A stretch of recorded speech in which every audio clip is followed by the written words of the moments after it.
네, 강프로입니다. 자, 이수 페타시스 보겠습니다. 오늘 2% 빠졌습니다. 근데 시장 대비해서는 굉장히 강한 움직임을 보였고요. 오늘 시장도요, 1.6%, 장중에는 3% 정도 하락하는 부분이 있었는데도 불구하고 여기 이수 페타시스는 어저께 저가도 이탈하지 않았다. 자, 그렇다는 건 오늘 시장에는 해프닝이 있었습니다. 뭐 다들 아시겠지만 이스라엘에서 이란을 때렸다는 그런 내용이 있었는데 이게 사실이든 아니든 그건 중요하지 않아요. 이미 벌어졌기 때문입니다. 이게 진짜로 벌어졌든 아니든 우리는 확전됐을 때 뭐 어떤 상황이 벌어질지 전쟁을 막을 힘이 우리는 없습니다. 그렇기 때문에 우리가 봐야 되는 건 자, 확전이 되었을 때 벌어질 수 있는 상황이 뭐가 있는지 그 내용을 파악해서 나올 수 있는 결과치를 가지고 오늘 어느 정도까지 나왔는지 그 내용을 보면 사실상 방정식 풀이밖에 되지 않는 거죠. 그쵸? 결과는 10인데 그쵸? 뭐 더하기 뭐 또는 뭐 곱하기 뭐가 됐을 때 10이 나온다. 그러면 X만 찾으면 되는 거잖아요. 그 X에 대한 결과치가 사실상 오늘 다 나왔다고 보시면 됩니다. 자, 첫 번째, 실제 뭐 이란 측에서는 뭐 공격을 안 했다 막 그런 식으로 지금 이야기가 나오고 있고요.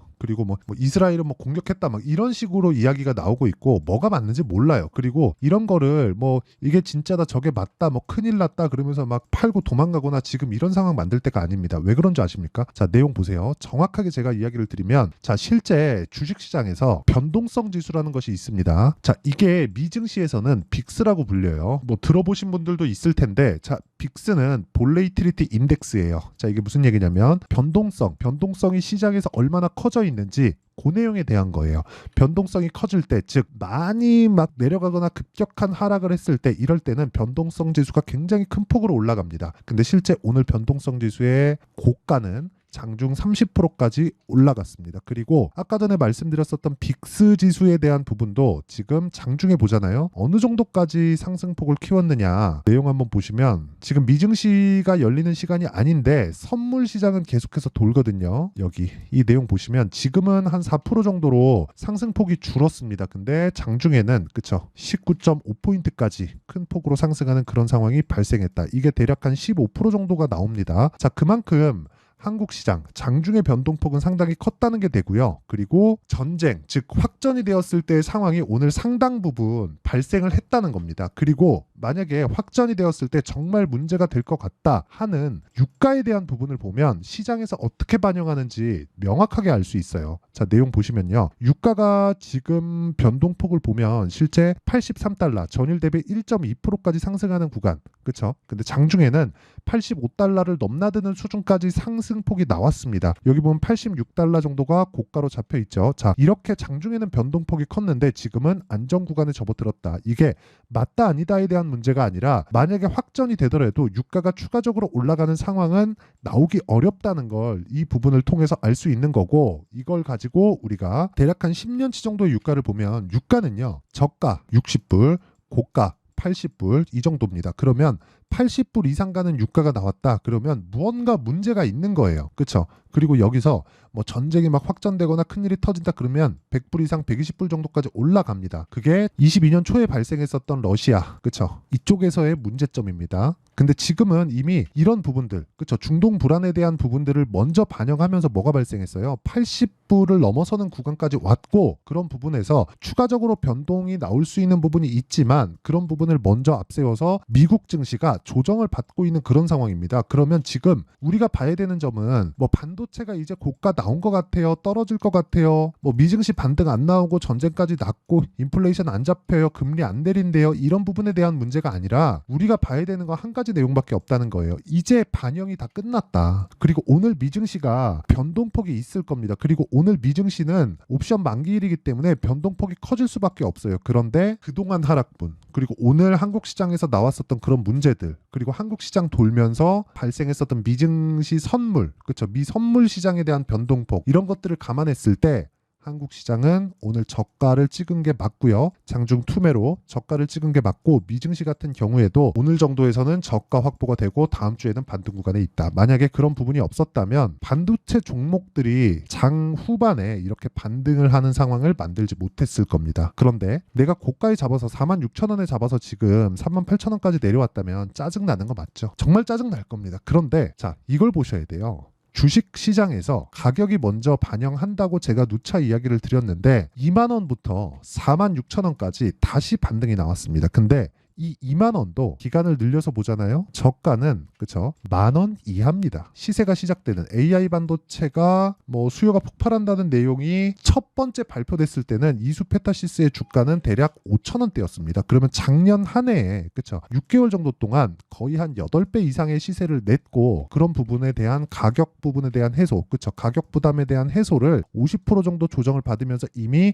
해결을 했습니다. 근데 여기서부터 2배가 올라오면서 고가를 탈환하는 상황을 만들었다는 거예요. 그렇다는 건 고가에 대한 매물 부담 그쵸 여기서 잡았으면 내가 짜증날 거 아닙니까? 그럼 고가에 대한 매물 부담은 지금 해결이 된 거고 지금 여기서 고가에 대한 매물 부담이 해결이 됐기 때문에 오늘 시장이 폭락이 나왔는데도 불구하고 그렇게 큰 폭으로 하락하지 않은 겁니다. 물론 저는 오늘 이수페타시스를 매수하지는 못했어요. 오늘 이수페타시스보다 더 강한 PSK 홀딩스를 그쵸 반도체 쪽 그리고 AI 반도체 쪽에 PSK 홀딩스를 매수를 했는데 이수페타시스는 다음 주에 정확하게 이제 반등 확인 과정을 거치고 타점이 나올 겁니다. 그쵸 이 부분에 대해서 반드시 이해를 하고 있으셔야 돼요. 자 그러면 왜 이런 상황이 나오느냐 선반영하기 때문이다. 이게 주식시장의 원리입니다. 그리고 이런 부분을 이해했을 때 내가 매매를 할 수 있는 상황은요. 이렇게 만들어낼 수 있다. 자, 아까 전에 말씀드렸었던 제가 여기 PSK 홀딩스 자 어떻습니까? 올라가는 구간에서 제가 계속해서 매매하죠. 선반영 받기 때문에 그렇습니다. 그리고 또 올라가니까 또 매수하죠. 선반영 받기 때문에 그렇습니다.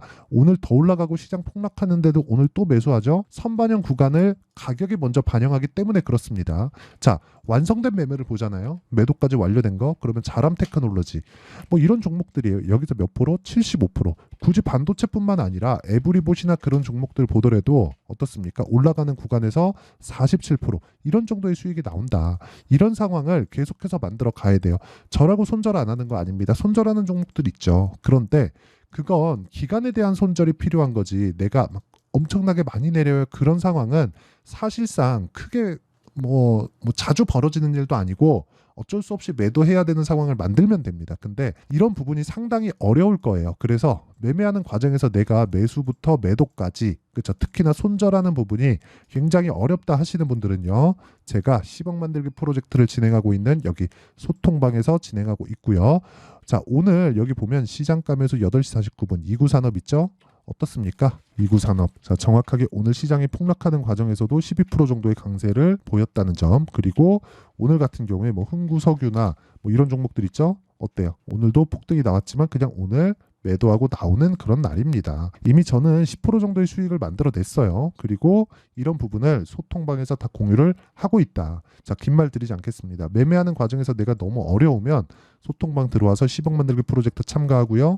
구독과 좋아요 눌러주시면 입장 가능합니다. 그래서 상단에 있는 전화번호로 구독, 10억, 소통 자, 이 세 가지 중에 한 가지 문자 보내주시면 제가 소통방 입장 링크를 순차적으로 보내드리도록 하겠고요. 그리고 이 내용은 채널 성장을 위해서 하는 거니까 구독과 좋아요 꼭 눌러주시면 됩니다. 그러면 제가 어떤 타점을 공략하는지까지 다 공개를 했는데 다시 한번 말씀드리겠습니다. 이수페타시스를 제가 왜 보느냐? 고가를 다시 넘었기 때문이다. 그럼 고가 넘었으면 조정이 왜 나오느냐? 매물을 소화해야 되기 때문에 그렇다. 그렇죠? 작년에 만들어 놨었던 이 고가 부분에 대한 매물. 그렇죠? 내가 여기 물렸으면 얼마나 짜증나겠습니까? 당연히 올라오면 팔고 싶죠. 그런 매물을 소화해야 되는 작업이 필요하다. 그러기 위해서는 그렇죠? 추가적으로 좋아질 수 있는 상황이 발생해야 되는데 그 상황은 뒤에 가서 나와 봐야 알긴 하지만 나와 보기 전에도 알 수 있는 부분은 가격이 먼저 반영했다는 점 그리고 이런 부분을 토대로 우리가 확인해서 뭐 판단하고 매매해야 되는 그 기본적인 구조는 선반영한다는 구조에 있다는 점 그 안에서 우리가 타점을 잡아야 된다는 점 이 부분이 가장 중요합니다. 그리고 이 내용을 완벽하게 이해해서 적용시키는 게 아까 전에 말씀드렸죠. 제가 여기 소통방에서 실시간 타점을 실제 공개하고 있으니까 구독과 좋아요 2개 눌러주시고 상단에 있는 전화번호로 구독, 10억, 소통 그렇죠. 이 세 가지 중에 하나 문자 보내주시면 되고요.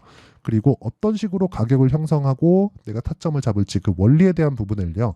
여기 이수 페타시스의 가격과 단기 보유 전략으로 제가 내용 준비를 해놨고요. 시장이 너무 안 좋아서 여기 이수 페타시스의 실시간 타점을 제가 문자로 공유를 해드리도록 할 테니까 구독과 좋아요 이 두 개 눌러주시고요. 상단에 있는 전화번호로 이수라고 문자 보내주시는 분들에 한해서만 제가 이수 페타시스의 실시간 타점 그리고 가격과 단기 보유 전략을 함께 공유를 해드리도록 하겠습니다. 자, 내용 정리 한번 하면 미래 가치를 반영하는 주식시장의 특성상 우리는 올라가는 종목을 매수할 수밖에 없다. 그래서 정확하게 저점을 포기해야 된다. 하지만 기간을 대폭 줄일 수 있다. 확인해서 매매를 했을 때, 즉 올라가는 종목은 돈이 들어오고 있다는 거고 돈이 들어오고 있는 종목들을 매수해야 우리가 꾸준하게 수익 실현을 해 나갈 수 있는 상황을 만들 수 있다. 그러면 이런 부분을 다 이해했을 때 어느 정도 결과가 나오고 분류를 어떻게 해야 되는지 그 내용을 제가 다 이해시켜 드리도록 할 테니까 영상 끝까지 시청하시고요. 모든 분들이 성공 투자하셨으면 참 좋겠습니다. 자, 24년도가 돼도 여전히 시장은 녹록지 못합니다. 이런 상황이 벌어지는 건 어쩔 수 없습니다. 이런 상황에서도 수익이 나는 종목들의 구조는 변하지 않습니다. 즉 대시세 종목에 대한 구조는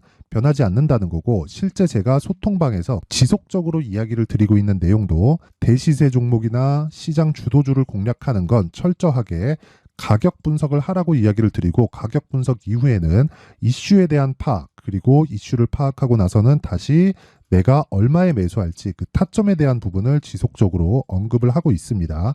자, 근데 생각해 보세요. 1월 달에 시장이 굉장히 어려웠습니다. 어려운 상황에서의 어떤 종목들이 강했냐 보면 반도체와 그리고 바이오입니다. 자, 실제 여기 보면요.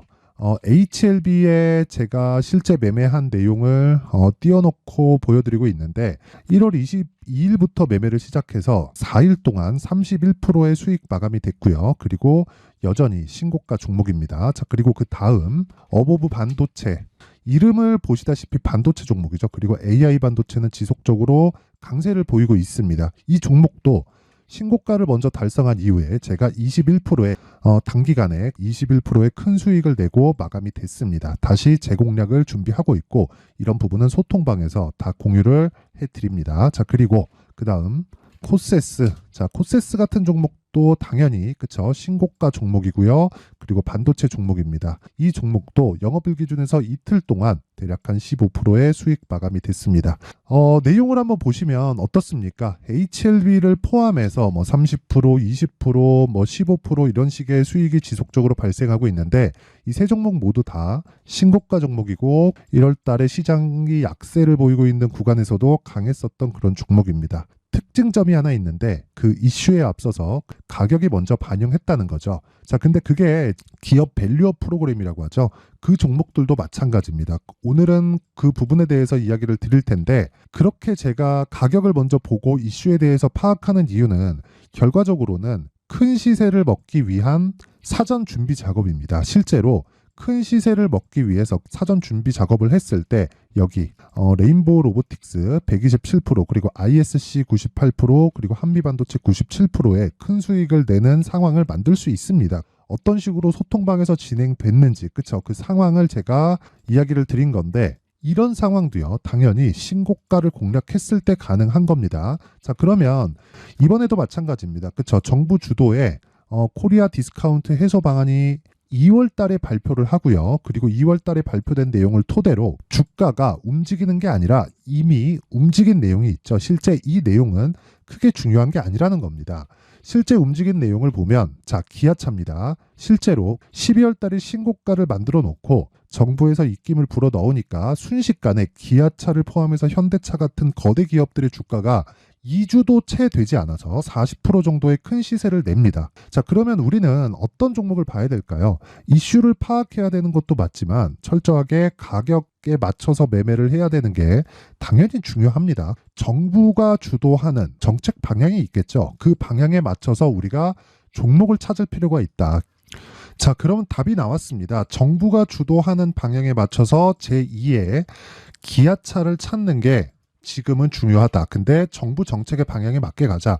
그랬을 때 앞서서 제가 보여드렸었던 내용인 여기 레인보우 로보틱스 127%, 그리고 ISC 98%, 그리고 한미반도체 97%와 같은 수익을 낼 수 있습니다. 물론 시간에 대한 부분은 최소 2주의 시간이 필요하고요. 그리고 최장 3개월 안에 끝내야 됩니다. 자, 기아차의 시세를 보셨던 것과 같이 2월 달에 정부 정책의 방향이 결정되고요. 바로 3월 달이면 시행입니다. 자, 그러면 우리는 거기에 맞춰서 당연히 종목을 찾아야 되고 제가 제2의 기아차를 찾아놨습니다. 제가 아까 전에 소통방에서 이야기를 드렸었던 내용 다 공개를 해드렸는데 그 내용처럼 종목만 받고 싶다 하시는 분들은요. 상단에 있는 제 전화번호로 대시세, 자, 대시세라고 문자를 보내주시면 정부 정책의 방향에 맞는 종목을 모든 분들에게 무료로 공개를 해드리도록 하겠습니다. 자, 제가 원하는 건 채널 성장이 목적입니다. 자, 그래서 구독과 좋아요 꼭 좀 부탁드리고요. 모든 분들이 정부 정책에 맞는 방향으로 매매를 이어가서 큰 수익 보셨으면 좋겠습니다.